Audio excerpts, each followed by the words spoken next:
The baby was barely breathing when she placed him into the stranger's arms. No blanket, no name, just the silence of a woman who had nothing left. The bunker behind her still reeked of iron and damp earth.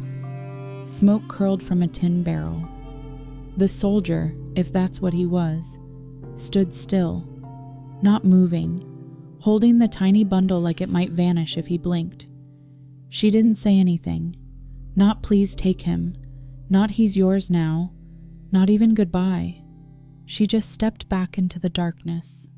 Snow had begun to fall outside, drifting gently down the crumbled stairwell above the bunker entrance. Somewhere in the ruins above, the sirens had stopped. The silence wasn't peaceful. It was the kind of silence that came after something final, like the ringing in your ears when grief becomes too loud. The stranger stared after her, lips parted. "Wait," he said.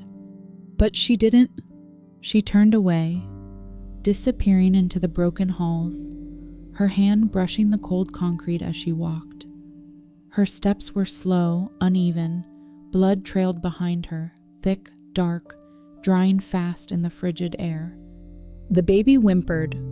A few minutes later, the other survivors came. One gasped, another shouted. "Who was she?" Someone tried to chase after her, but the hallway she vanished into had collapsed weeks ago. "She just gave him up," a woman whispered. "She didn't even look back." The stranger didn't respond. He stood there, arms still cradling the child, eyes fixed on where she had gone. "You can judge her. You can say she was weak, or cruel, or selfish. You can say a mother should never walk away. You can scream that you would have died before letting go. But before you bury her story beneath your own certainty, just listen. Listen to the walls she slept against, the names she never spoke, the fire that never warmed her, the cries she answered with silence. Before the moment she handed that child away, there was fever, there was war, there was a mother unraveling, thread by thread, into someone who wasn't sure she deserved to live through it. "I know you won't forgive me," her voice once said. "I don't forgive me either." So ask yourself, why did she do it? Why does a mother give away the one thing she has left? And if it were you, if the child's breath was fading, if the walls were closing in, if your own body was already breaking, would you have had the strength to keep holding on, or the courage to let go? Before the fires, before the cold, before the sirens carved fear into every breath, there was light. Not much, just enough to feel like a life. A garden overgrown but still green. A porch with creaking boards and chipped paint. A kettle that whistled a little too eagerly. And a mother who pressed her hands to her belly, whispering a name no one else knew yet. Her name was Lena. She wasn't brave, not yet, not in the way people later said. She was just a girl with dirt under her fingernails and a baby growing inside her. She laughed too loud, worried too much, loved too hard. The house she lived in stood just outside the city, near the edge of the forest. Her mother, Mira, kept it tidy in the way survivors do, not spotless, but sacred. Every dish placed just so, every blanket folded like an offering, everything quiet, except the humming.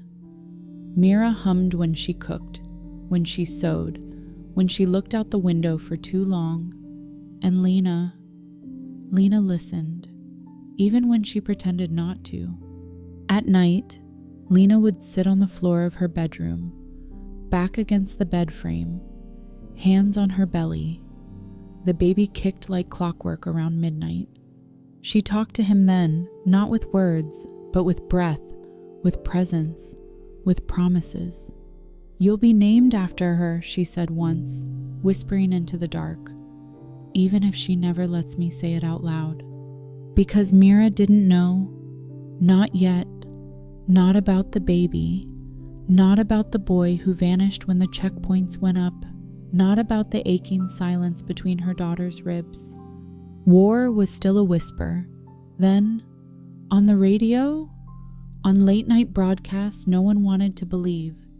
They said the border was tense, that families were disappearing, that cities were gone. But Lena's world was still garden soil and dried herbs and the hope that maybe, just maybe, it wouldn't reach them. One morning, Mira stood at the kitchen sink, washing dishes by hand even though the tap hadn't worked in weeks. She didn't turn when she said, "We'll need to ration soon. I don't trust the trucks anymore." Lena paused. "You think it's that bad?" "I think it's worse." They didn't talk about the father. They never had.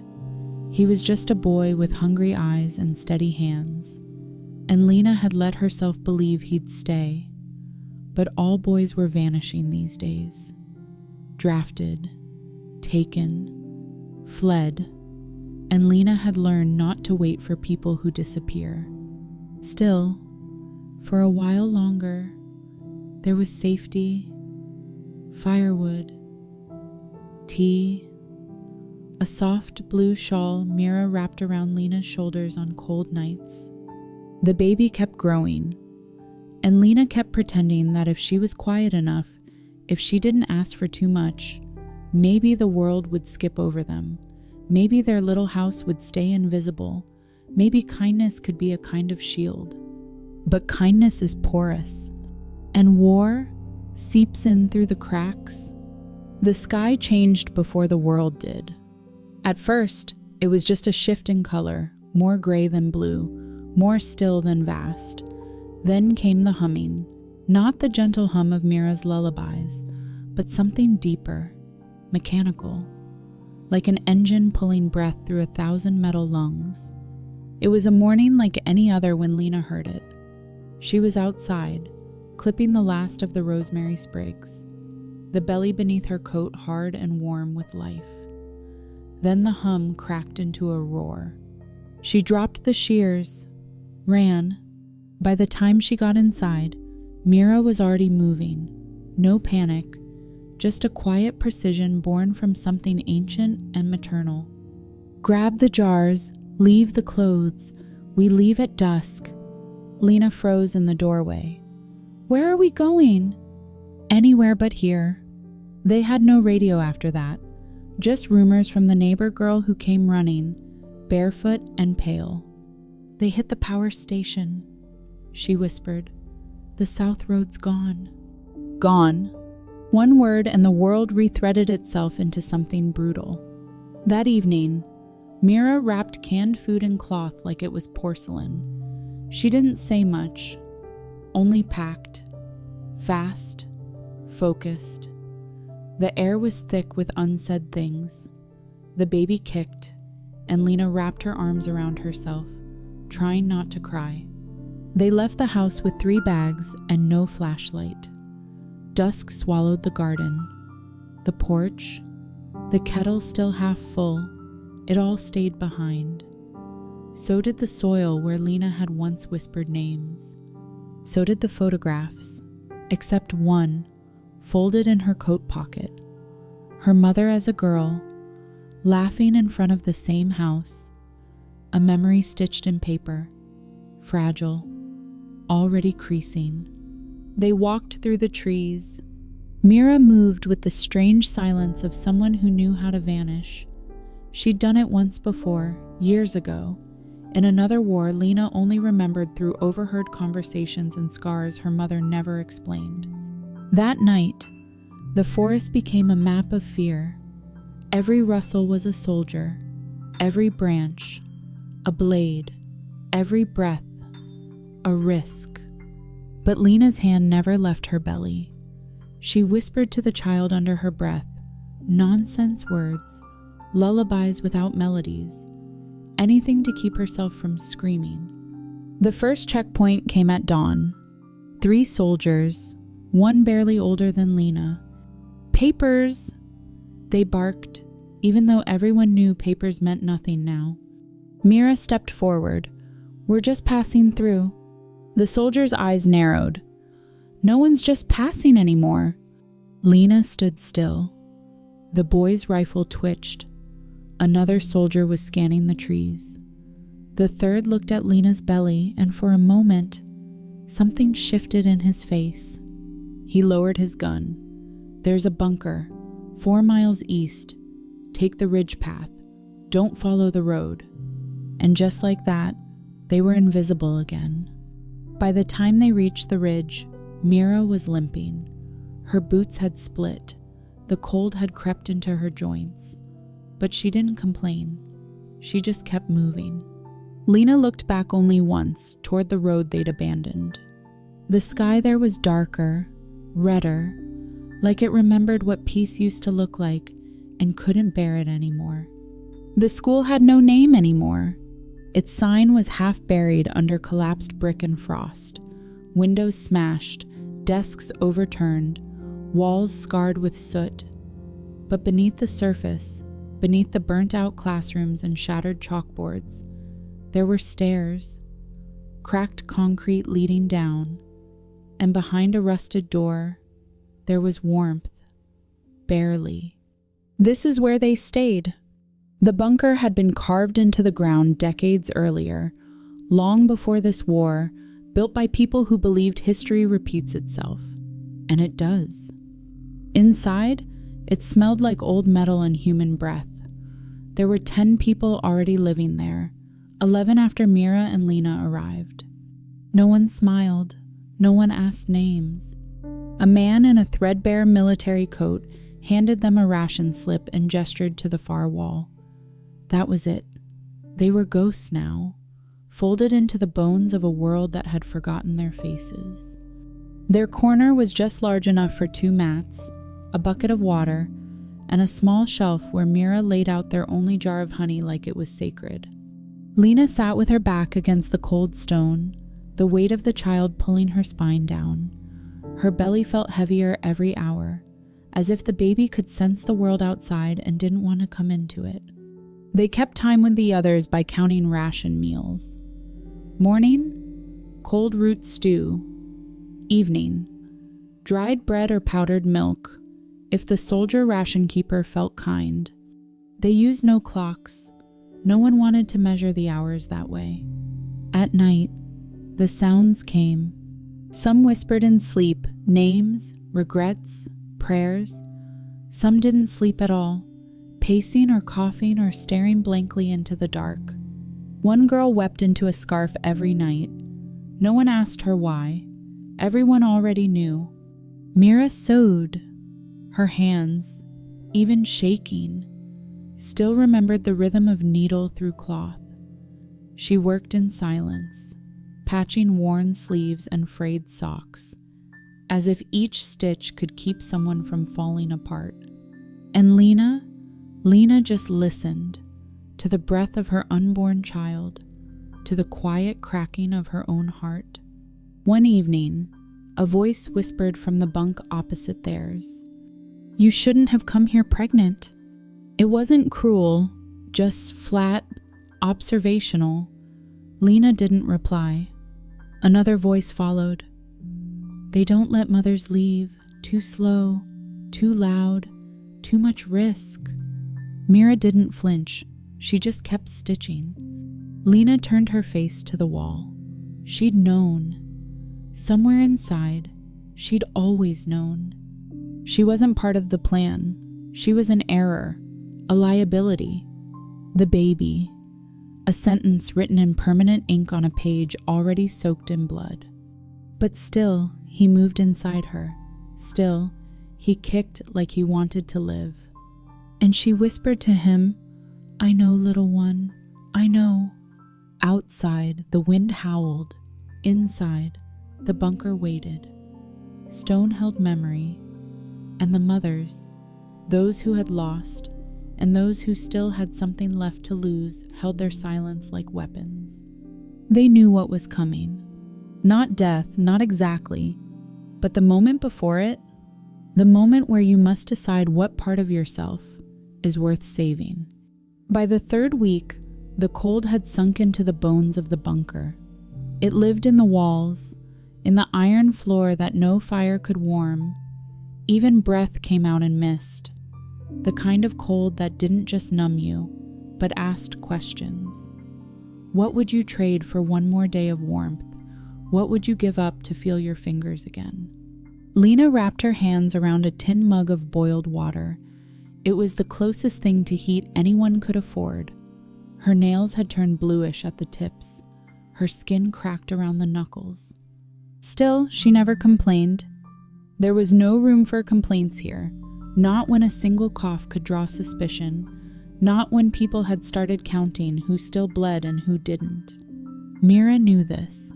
She watched everything, quietly, sharp-eyed like a bird perched on a ledge. She had started giving her food to Lena in halves, pretending she'd already eaten, pretending the rations tasted better than they did, pretending it didn't hurt to walk. And Lena let her, because fighting over sacrifice felt worse than the hunger. The child inside her kept growing. She felt it strongest at night, small kicks, twists, a heel pressing against her ribs. It was strange how something could feel so alive when everything else was fading. Sometimes she'd imagine him being born in a world with sunlight, a world where they kept books and made toys and gave babies names before the 3rd trimester. She wanted to believe she'd still get to name him after her mother, wanted to believe there would be breath, a cry, skin against skin. But every time she let herself believe it, something outside the bunker would crash, or the coughing in the dark would get louder, or a child would wake screaming, remembering what they'd seen before the door shut behind them. Hope felt like a lie she had to keep telling herself just to stay breathing. Then came the news. The soldier with the clipboard, no one knew his name, stepped into the main room. He cleared his throat. The sound alone made the girl with the scarf start sobbing again. "There will be an evacuation," he said. No one breathed. Not for all, just a few, a convoy, a temporary route opened through the North Pass. "How many?" someone asked. 7. There were 24 people in the bunker, not counting the baby inside Lena. The room erupted, not with shouting, but with silence too deep to name.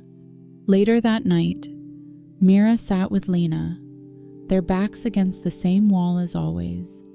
She held a thin blanket over both of them, but it barely reached Lena's knees. "They won't take you," Mira said softly. "Not like this." "I know. They'll want the strong, the useful." Lena nodded. Her eyes didn't water. Not anymore. "Then I'll stay." "No, I won't leave you." Mira's hand found hers, clutched it, tighter than expected for how frail she looked now. "If it comes to it, you must give the baby a chance." "Mama!" "No matter what it costs." Her voice cracked, just once, but it was enough, because that was the night they stopped pretending. That was the night Lena knew the world was going to ask her a question soon. And whatever her answer, it wouldn't be the right one. The vents carried whispers long before the people did. They ran like veins through the bunker, thin slits in concrete, meant for air, but used for something else. Messages, warnings, rumors. They traveled from one room to another in hushes, not voices, in fragments, a name, a number, a lie that sounded too true to ignore. Lena lay awake, curled under the threadbare blanket Mira had sewn back together for the 3rd time. Her belly ached, her back throbbed. The baby hadn't kicked in hours. Through the vent above her head, she heard it. 3 spots left. And then, "She's pregnant. No way they'll let her go." Then silence. A silence deeper than fear. Because that's what the bunker did. It didn't just keep you in. It slowly made you believe you were never meant to leave. Mira hadn't said a word since the announcement. She folded and refolded the same strip of cloth, fingers stiff with cold. Her eyes were elsewhere, watching a life that used to be. Maybe, or a life she knew would never come again. Lena sat across from her. She wanted to ask so many things. Would you go if they chose you? Would you take the baby if I couldn't? But she didn't ask. Some questions, once said aloud, demanded answers, and not all answers were survivable. That night, a woman vanished. No one saw her leave, but her cot was empty, her bag gone, and the scarf she used to cry into was left behind, tied around the handle of the supply room door. They said she ran, that she couldn't wait for a list that never called her name, that she left a child behind. And just like that, the rules changed. Now people counted food in secret, slept in shifts, hid knives in sleeves. No one trusted anyone who smiled, because kindness in this place had an expiration date. Lena clutched her belly and felt the shape of a future slipping. The baby stirred again, faintly. She whispered, "You don't know what kind of world you're coming into, do you?" She tried to imagine what he would look like, whose eyes he'd have, whether he'd cry too loud for this world or come out silent, as if already aware it wasn't safe to speak. Would he even have a name? Would she have the right to give him one? And most terrifying of all, if someone came to save only one of them, her or the child, who would she choose? 2 days later, the list went up. Taped to the steel support beam near the stairs, 7 names, block letters, no emotion. Mira's name wasn't there. Neither was Lena's. Lena didn't blink, didn't cry. She just reached for her mother's hand and felt it tremble. From the other side of the room, the soldier with the clipboard watched her. His eyes lingered on her belly, just for a second, but it was enough. He didn't say anything. He just folded the list again and walked away. That night, the lights went out completely. No generator, no candles, just the red glow of dying embers and the soft sound of someone whispering a prayer in the dark. Lena sat awake, listening, waiting, feeling the child turn inside her like a question that would soon demand an answer. The child came in the dark. No midwife, no warning, no time.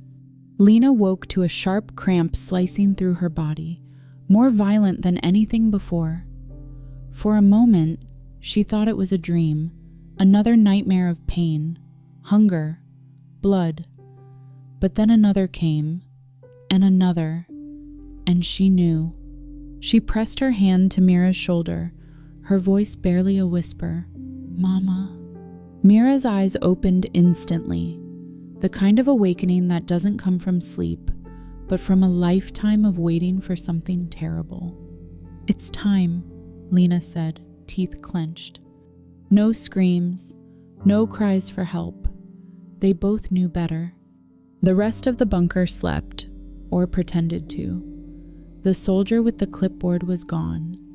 The evacuees had already been chosen. The others had been forgotten. They found the old supply room in the far corner, half collapsed, stinking of rot, and empty of everything but silence. Mira laid down 2 blankets, folded over and over to soften the stone. She boiled water in a rusted pot over a candle stub. She tore a strip of her own coat for towels. Lena bit into leather to stop from making noise. The contractions came like waves in a broken sea. No rhythm, no mercy, just pain, one after another, pulling her deeper into herself until all that existed was fire and fear and the feeling that she might break in half. And then the baby crowned, and then came blood. So much blood. Mira's hands worked like they always had, steady, practiced, unsentimental. She caught the child, cut the cord with the small sewing blade she always kept in her pocket, and wrapped the newborn in cloth stripped from her own shawl. He didn't cry, not at first, just breathed, a single shallow gasp, then another, then the tiniest sound, a wet, uncertain whimper. Lena reached for him with shaking hands. He was warm, alive, his skin pale and waxy, his fists curled like leaves. She didn't speak. She couldn't. The pain was too raw, her mind still halfway between this world and the one she'd just crawled out of. But her eyes said it. "I love you." And Mira nodded, holding them both like she already knew the next part of the story. They stayed there for hours, hidden in the supply room. No one came. No one knocked. No one even asked if she was alive. The baby slept against Lena's chest, his breath shallow, his heartbeat like the flicker of a candle in wind. She didn't name him. Not yet. Naming made things real. Naming meant the world had a place for him. And in that moment, she wasn't sure the world deserved him. In the dim orange light, Mira sat beside her, back straight, lips thin, face unreadable. "You won't survive if you bleed more," she said softly. "Not without medicine." Lena looked down at the baby. "Then he won't survive either." Mira shook her head. "There may be another way." Lena's throat tightened. "Don't say it." "I'm not saying anything," Mira replied, eyes fixed on the cracked wall. "I'm just preparing you for what might come." Silence fell again. Only now it wasn't peaceful. It was sharp, inevitable. The silence before something breaks. And Lena, holding her son beneath layers of stolen fabric and fading warmth, began to understand. The hardest part wasn't the birth. It was what came next. He came just before dawn. A knock, 3 soft taps on the door of the old supply room. Not loud, not urgent, but deliberate. Lena's body tensed. Mira rose wordlessly, stepped to the door, and cracked it open by less than an inch. Cold air slipped in. A man stood there, young, or maybe just not as old as the others, wrapped in a military coat too big for his frame, his face pale beneath the dust, his eyes not hard like the soldier with the clipboard, but tired, very tired. "I heard," he hesitated, "that someone gave birth?" Mira didn't answer, just stared. "I have supplies," he said, voice low. "Heat tablets, gauze, some powdered milk. I just thought..." He stopped himself, then gestured toward a bag slung across his back. Mira opened the door a little more. "Why are you helping?" He looked past her, not directly at Lena, but at the infant in her arms. "I had a sister once," he said. "She didn't make it out." They let him in, not because they trusted him, but because desperation sometimes speaks louder than caution. He knelt beside Lena without speaking, opened the pack, and began laying out supplies like a ritual. Gauze, antiseptic, heat stones wrapped in cloth, a canister of milk substitute. Lena watched him with wary eyes. The baby stirred against her chest. "Can I?" he asked softly, reaching a hand out, not for her, but for the formula. She nodded, just barely. He mixed it with careful hands, whispering numbers under his breath. When it was ready, he held it toward her. But Lena didn't take it. "Feed him," she said, her voice a thread. The man hesitated, then accepted. He cradled the baby awkwardly, supporting the tiny head with one hand while holding the warmed bottle to his lips with the other. The baby suckled slowly. It was the first time Lena had seen him eat. She should have smiled, should have wept with relief. But all she felt was dread, because in that moment, something unspoken passed between them. A knowing, this man could keep the child alive. He was strong enough, quick enough, quiet enough, and she wasn't sure she was anything enough anymore. When the bottle emptied, he gently placed the child back in Lena's arms. "Thank you," she whispered. He didn't respond, just sat back against the wall, arms draped over his knees. They sat like that for a while, the three of them and Mira, no questions, no plans. Just breath, just stillness. Then, finally, the man said, "There's talk of one more evac truck. Nothing official, no list, just space. If you're in the right place at the right time, maybe." Mira looked at Lena, but Lena wasn't looking at her. She was staring at the baby. His eyelids fluttered. He let out a small sigh, the kind that sounds like trust. "I can't carry him that far," she said quietly. "Not in this state, not in time." Mira nodded slowly. The man looked between them. "I could try." Lena looked up, her mouth open, but no sound came out. Her hands pulled the baby a little closer. He saw the fear in her, the hesitation.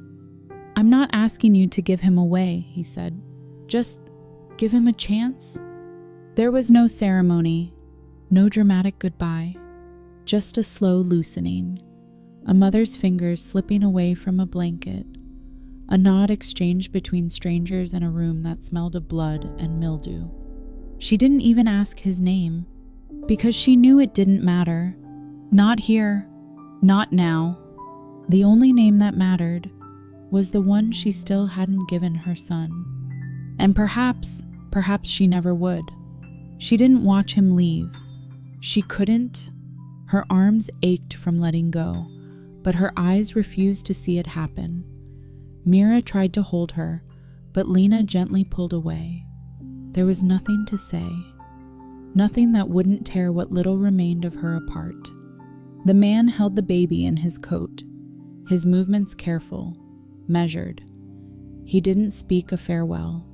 He simply turned toward the corridor and walked. Footsteps, soft and fading, then gone, like they'd never existed. Like he'd taken not just the child, but something deeper, something no one could name.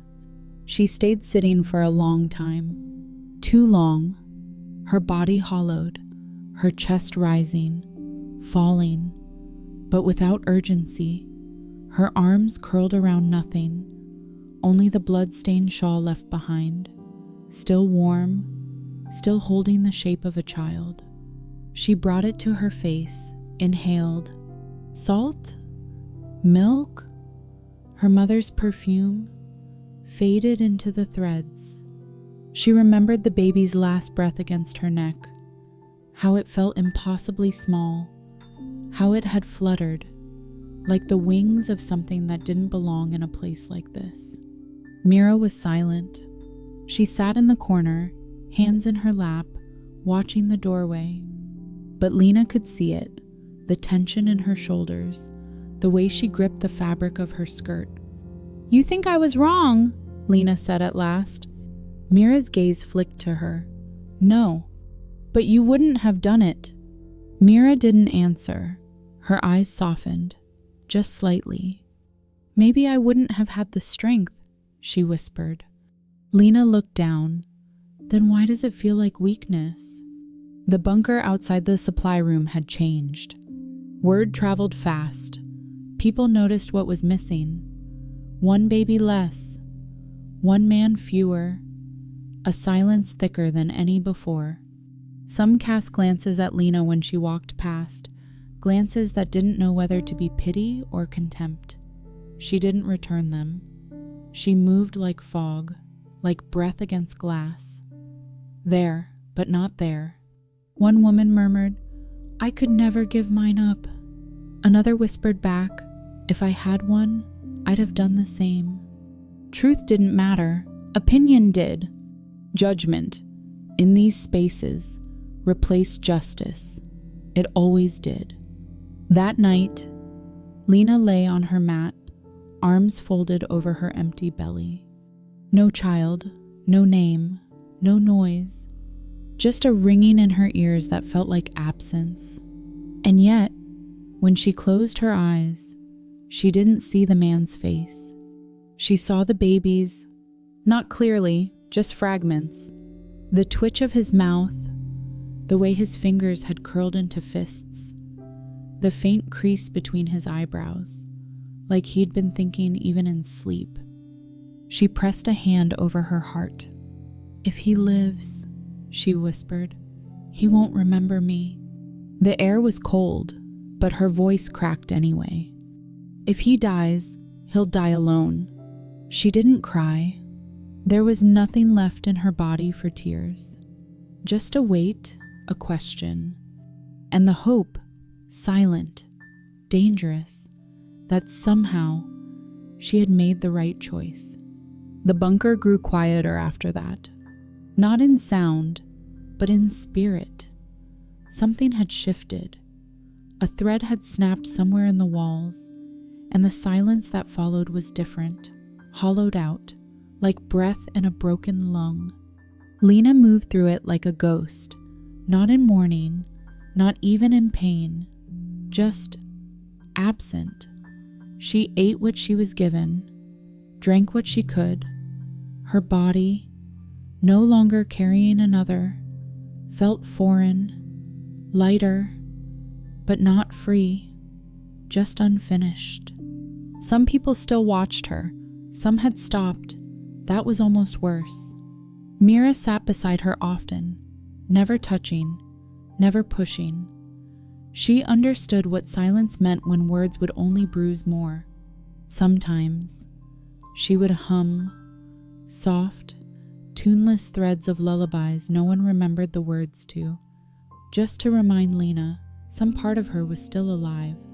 Days passed. The man with the clipboard returned. He didn't ask questions, didn't mention the baby, just resumed his patrols, ticking boxes that no longer meant anything. Once, Lena passed him in the hall. He paused for a breath too long, opened his mouth, closed it again. She kept walking. Even questions had become meaningless. The vents carried new whispers. That the convoy never returned. That the road had collapsed in snow. That the northern pass had been bombed. Nothing left but ash. No names, no confirmation, only shadows of a possibility. Lena listened to each rumor like someone listens for the sound of a voice they'll never hear again. Her ears rang, her hands shook, but her face stayed still. Because what could she do? Grieve, maybe? Hope for a whisper? She had chosen, that was all. What happened after didn't belong to her anymore. Then came the fever. First in the man who slept closest to the generator room, then a child, then a woman. It spread slowly, not like wildfire, but like mold, soft, creeping, invisible at first, then all at once, everywhere. People began wearing scarves over their mouths, keeping distance, turning away when someone coughed too loudly. The soldier with the clipboard disappeared again. Lena felt the ache in her bones first, then heat behind her eyes, a dizziness that lingered after sleep. Mira noticed. "You're sick," she said. Lena nodded. "Probably. Tell me if it gets worse." "I'm already past worse." Mira didn't flinch. She just reached for her hand and held it. It had been days since anyone had touched Lena, and she broke, not with tears, not with noise, just a shudder, a breath that hitched and wouldn't smooth out. The kind of collapse you carry quietly, the kind of collapse that doesn't ask to be seen. That night, Mira stayed awake beside her, kept a damp cloth on her forehead, sang old lullabies in the dark. Lena drifted in and out of fever dreams, fragments of voices, flashes of snow, the echo of a baby's breath against her chest. She tried to reach for him, tried to remember the weight of him, but her arms came up empty. Only the blood-stained shawl remained, folded, clean now, but frayed around the edges. She clutched it in sleep like it was still full of breath. And Mira, watching her, whispered the baby's name, a name Lena never spoke aloud. But Mira had always known. Lena woke to quiet. Not the usual quiet of the bunker, which pulsed with breath and rust and whispers, but a stillness so complete it felt wrong, like the world had paused in the middle of a sentence. She sat up slowly. Her body ached in new ways, her skin slick with fever sweat, though her breath came clear for the first time in days. Mira was asleep nearby, her hand still resting on Lena's ankle, as if keeping her tethered to something. Lena slipped free gently, not wanting to wake her. She needed to walk. The halls were darker than usual, the candles nearly gone, the cold sharper. She moved slowly, every step an echo. The others were sleeping or pretending to. Thin outlines beneath blankets. No one stirred. She passed the common wall, the one with the list, the evacuation list, yellowed and curling now, still 7 names, still not hers. Beneath it, someone had scratched a new word in charcoal: ghosts. Lena didn't look away, because that's what they were now, wasn't it? People who didn't exist outside the walls, people who had no country, no future, no sound of a child calling for them in the dark. She stepped into the small room at the end of the hall, the one where they'd brought the baby, where she'd given him away. The candle stub still sat there, burned down, wax puddled. The blood had long since dried, but the memory hadn't. She sank to the ground. The stone bit into her knees, and then she screamed. A single, raw sound pulled from the pit of her, not loud enough to wake the whole bunker, but loud enough to break something inside. She screamed again, clutched the shawl, pressed it to her face. "Why didn't I go with him?" she whispered. The answer, of course, didn't come. Only the flicker of a memory, the child sleeping against the stranger's chest, the cold closing in, her own arms too weak, her own breath too shallow, and the knowing that if she had followed, neither of them would have made it. When she returned to her mat, Mira was awake, her eyes tired, her lips thin. "You went to say goodbye," she said. Lena sat beside her, pulled the blanket over both their laps. "No," she replied quietly. "I went to remember who I am." Mira turned to her. "And who is that?" Lena didn't speak for a long time. Then, someone who loved him enough to vanish? In the days that followed, the fever faded, slowly. The air grew colder, but Lena's body grew stronger. She ate more, spoke more, even helped when a pipe cracked and water had to be boiled again from snow. People still didn't talk to her, but they looked, not with judgment anymore, but with something close to understanding, like they'd seen something ancient in her, something they feared they'd need too, one day. The strength to let go. One morning, Lena found a piece of charcoal and tore a strip from the shawl. On the inside, she began to draw. Not faces, not names, just hands. One hand passing a blanket to another, one hand reaching through glass, one hand gripping the air where something precious used to be. When she finished, she folded the cloth and tucked it into a pocket, not to keep, but to leave behind someday, for someone who might need to remember that love, in its quietest form, sometimes looks like absence. Snow had started falling again. Even underground, they could feel it, the air pressing colder, tighter, the wind above whistling through cracks in the concrete like a voice trying to get in. The bunker's generator gave out for the last time that morning. No warning, just silence. The steady hum that had kept them alive for months. Gone. It died like everything else here, quietly, without ceremony. Someone lit a candle. Another curled closer to their family. A child whimpered, and an old man began murmuring a prayer that had no God left to answer it. Lena sat still, watching her own breath take shape in the air. She wasn't afraid. She was past fear now. Later that day, the coughing started again. Mira leaned against the wall, eyes red-rimmed, her breath short. Lena brought her what little warm water remained. She pressed a damp cloth to her mother's forehead. Mira swatted it away. "I'm fine," she said. Lena didn't respond, because they both knew she wasn't. She sat beside Mira all evening, her fingers tracing invisible patterns on the stone floor. The shawl, the one that had once held her son, now rested over Mira's shoulders. Lena had cleaned it, mended its edge, worn it, cried into it.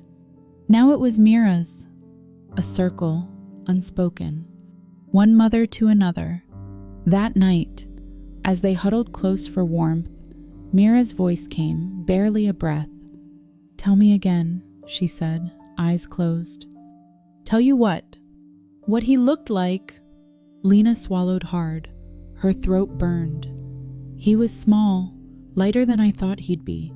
His skin had a bluish tint at first, then warmed." Mira smiled faintly. "Eyes?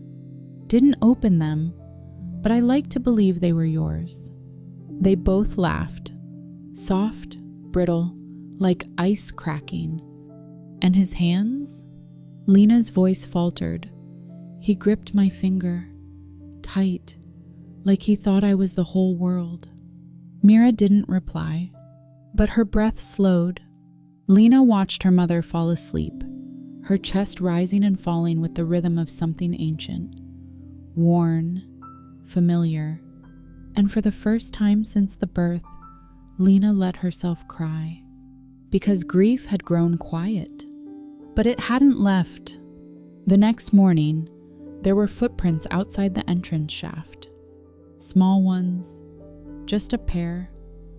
No one knew who had left them. No one even heard the hatch open. But the prints were real, and Lena saw them first. She stood at the base of the stairwell, looking up into a sky of ash and pale blue. The prints were fresh, leading away from the bunker, vanishing into snow. A thought came, uninvited. What if it was him? But she knew it wasn't. Still, she stood there a long time. Not because she expected a miracle, but because she realized something she hadn't felt in weeks. She wanted to live, not for herself, but so that if someone ever found the child, if he ever grew old enough to ask what happened, someone would still be here to answer. Even if she never got to see him again, even if she remained a ghost, she would be the ghost who remembered. That night, she began to write, on scraps of paper, on the backs of old ration slips, on the inside of the shawl. Stories, drawings, names. Not hers, not his, just moments. Hands reaching, faces turned away, the faint trace of milk on a soldier's coat. She wasn't writing for history. She was writing for one person, someone who might never read it. But who, if he did, would know? She hadn't abandoned him.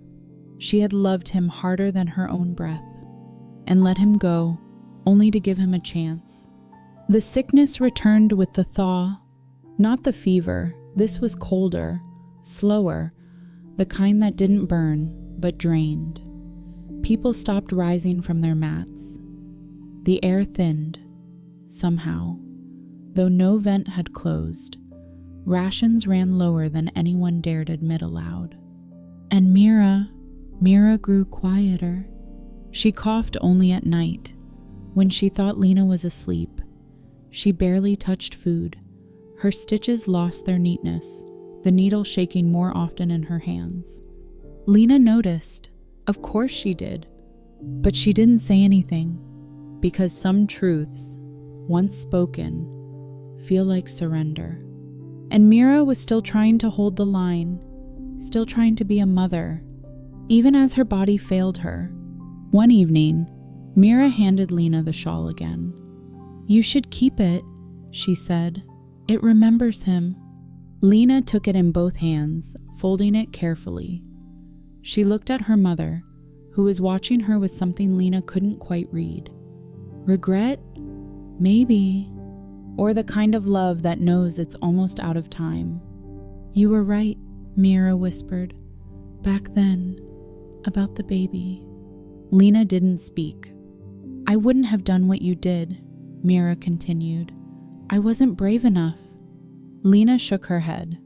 "No, you were just kind enough to let me do it." That night, Lena dreamt of footsteps in snow. Not hers, not the soldiers', tiny ones. The child was walking alone, wrapped in something red, the color too bright for this world. His face turned to her just once, no anger, no blame, only wonder. Then the snow thickened, and he vanished into the trees. Lena woke with a gasp. Her hand reached for the shawl, heart racing, unsure why, until she noticed it. The candle had gone out, and Mira was cold. Too cold. There was no scream, no panic, only stillness. Lena sat beside her, one hand on her mother's chest, waiting for something that would not return. Mira's face was calm, as if she had already accepted it long before Lena had. She had died the way she lived, quietly, in the corners, always watching, always holding too much inside. Lena stayed with her for hours, wrapped her in the shawl, brushed her hair with fingers gone stiff from grief, whispered every memory she could remember aloud. "Do you remember the rosemary, the way you folded the blankets in threes? How you always hummed the same tune when you cooked?" She told her everything, as if she might still be listening. And maybe she was, because grief, when it's deep enough, feels like conversation. One-sided, yes, but still real. Eventually, the others came. A quiet knock on the doorframe. "She's gone," someone said gently. Lena didn't answer. They offered to help? She refused. She washed Mira's face herself, folded her hands, kissed her forehead, whispered, "Thank you," though it didn't feel like enough. Then she sat beside the body and pulled out the journal she had been writing. And on the inside cover, she drew two hands, one older, one younger, threading a needle together. A memory that had nothing to do with survival, just love. It took 3 days to find the right place. Lena carried her mother's body alone through the back corridor of the bunker, where the walls began to crumble and no one dared sleep anymore. She wrapped Mira in the same blankets they'd shared during winter, then covered her with the shawl, the one that had held her grandson for mere hours, the one soaked with breath and grief and warmth. No one followed her. No one asked what she was doing. Because some things are sacred. And even in a world torn open by war, the act of saying goodbye remains untouched. She found the space just beyond the storage shaft, near a crack in the foundation where snow crept in through the stone. The light filtered down faintly, blue and dusted with ash. The ground was dry there, hard, but not frozen. Lena dug with her hands, fingers raw, nails cracked. No shovel, no ceremony, just the rhythm of earth being moved for the last time. She laid Mira down gently, folded her arms, tucked a scrap of fabric beneath her head, a corner of the shawl torn away. On it, a single line had been written in charcoal. "You kept me alive longer than the world did." Lena didn't cry, not this time. Instead, she whispered one word, "Forgiven," then buried her mother beneath stone and silence. When she returned to the others, no one spoke, but they stepped aside as she passed. A boy, no older than 12, offered her half a ration. She took it without words, broke it in two, and gave him the bigger piece. That night, she sat alone in the far end of the main hall, the book open across her lap. It was almost full now. Drawings, words, fragments of lives no one would remember if she didn't. She flipped to a blank page and drew a doorway. A woman standing just inside it, holding something in her arms. Not a face, not a name, just the silhouette of a mother. The space beyond the doorway was glowing and empty. She no longer waited for news about the convoy. She stopped listening to the vents, stopped asking if the snow had cleared, if the roads had opened, if the man had returned. Because hope, like breath, had to be rationed. Too much and you drown. Too little and you freeze. She tucked the book into a pouch she'd sewn into the lining of her coat. Inside it now, the book, a strip of Mira's scarf, and a flattened canister lid she used as a mirror. All she had left. But enough. Enough to tell a story if someone found her. Enough to leave behind if they didn't. The final light in the bunker flickered out that night. Lena sat with her knees drawn to her chest, her face lit only by the ember glow of another survivor's matchstick. And she thought, he's out there somewhere, not as a certainty, but as a vow. Even if I never see him again, I will carry the shape of his breath. I will carry the ghost of his weight. I will be the memory he never had, until someone else reminds him. The ember burned down. She closed her eyes and dreamed of footsteps in snow, not running, just walking away from her, towards something better. Snow was falling again when she wrote the last letter. Not for anyone in the bunker, not even for herself. It was for him, her son, the one she'd held for only hours, the one who left without a name, the one whose breath had rested once, just once, against the hollow of her neck like a secret too precious for this world. She wrote on the back of a food ration slip. The ink bled at the edges, and her hands trembled, but she wrote slowly, carefully, as if every word had weight. My dear child, if you are reading this, then you're alive. That's all I ever wanted, even if I'm not beside you. I didn't abandon you. I just knew if you came with me, you'd die. But if I left first, maybe you'd live. I wasn't strong enough to protect you, but I was just strong enough to let go. She paused, letting the silence fall between the lines. Then she kept going. You won't remember my face. That's okay. I hope you remember kindness instead. A voice, a hand, the way someone once held you when the world outside was cruel. Someday, if you become a parent, you'll understand. Sometimes love means not holding on. Sometimes love means walking away so the other can survive. You don't need to forgive me. Just live. That will be enough. She signed it with no name, just a smudged fingerprint. Later that evening, she slipped the letter between the pages of her sketchbook. She added one more drawing, a figure behind frosted glass, hand pressed to the surface.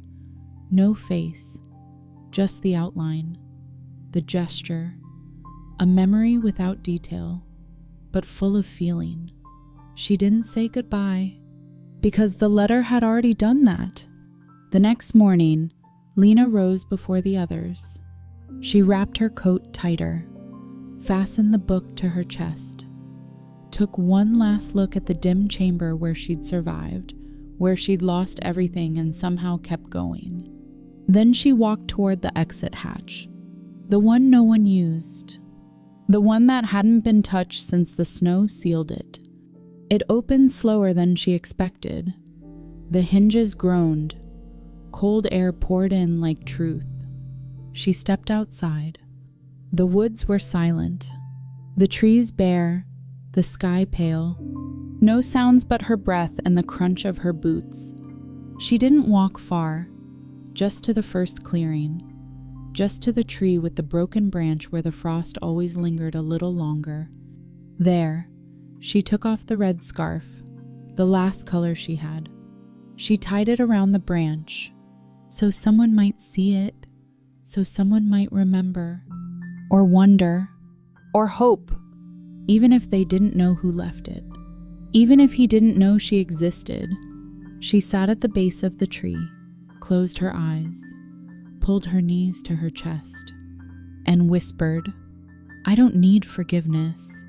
Then, quieter still, "I just hope, in some dream, my child runs into my arms and says, 'Mom, you did the right thing.'" Snow fell gently on her shoulders. In the far distance, faintly, the sound of a child's laughter, or maybe just the wind. If this story found its way into your heart, you're not alone. Sometimes we carry love in silence. Sometimes we let go so someone else can hold on. If you've ever made an impossible choice, or if you simply felt the weight of one, you belong here. This space is for people who feel deeply, who see the beauty in the broken, and who believe that stories, no matter how quiet, can still echo. Leave a comment below. Tell us what moved you.